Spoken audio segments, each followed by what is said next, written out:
10% ముస్లిం బీసీలు కలిపి అయ్యే జాగిరా మీ తాత జాగిరా ఎట్లా కలుపుతారు బీసీల ముస్లింలను? ఏ బీసీ సంఘం ఒప్పుకున్నది? ఏమైనా బీసీ సంఘాలు ఇలా బీసీలకు అన్యాయం చేస్తారు. ఒక బీసీ సంఘం మాడతలేదు. అరే రాజశేఖర రెడ్డి ప్రభుత్వము 4% రిజర్వేషన్ ఇచ్చి ముస్లింలను బీసీలకు గుర్తిస్తే హైదరాబాద్ లో ఘోరమైన అన్యాయం జరిగింది హిందువులకి. ఇలా జిహెచ్ఎంసీ ఎన్నికల్లో 30 మంది హిందువులైన బీసీలు గెలవాల్సిన స్థానాల్లో ఇలా ముస్లింస్ గెలిచి వాళ్ళ మీరు 10% రిజర్వేషన్ ఇచ్చి 10% ముస్లిం బీసీలు కలిపితే హిందువులు ఏ సర్పంచ్ గెలవాడు, బీసీలు ఒక్క కౌన్సిలర్ గెలవాడు, ఒక్క కార్పొరేటర్ గెలవాడు, ఒక్క జెడ్పీటీసీ గెలవాడు. రాసిపెట్టుకోండి. అయిపోయి ఓట్లు ఒక్కది కేసుకుంటారు వాళ్ళు.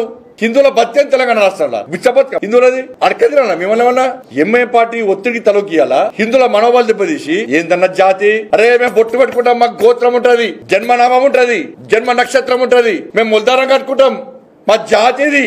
ఒక జాతికి ఇంకో జాతికి తేడా ఏందో గ్రహిస్తలేదు కాంగ్రెస్ పార్టీ ప్రభుత్వం. కేవలం ముస్లిం మైనార్టీల ఓటు బ్యాంక్ ద్వారా గెలవాలనుకుంటున్నది మన ప్రభుత్వం. స్థానిక సంస్థల ఎన్నికల్లో ఏమనే బీసీ సంఘాలకు అర్థం కాలే. మేము బీసీలు ఉత్తరిస్తాం, మాదే బీసీ సంఘం, మేం చెప్తాను బీసీలు ఓటేయాలనే సంఘాలు ఏడవైనాయి. ఇలా అగ్రవర్ణాలు ఉన్న కులాలు కూడా దీన్ని వ్యతిరేకిస్తున్నాయి. అరే గింత ఘోరమా? ముస్లిం బీసీలో గుర్తిస్తారా? బీసీలో కలుపుతారా? వాళ్ళకి ఈడబ్ల్యూఎస్ ఉన్నది, ఇప్పటికే మైనార్టీకి సంబంధించి అనేక బెనిఫిట్స్ వస్తున్నాయి వాళ్ళకు. మళ్ళా ఇప్పుడు బీసీలో కలుపుతున్నారు. వాళ్ళ గింత రాచరికమా?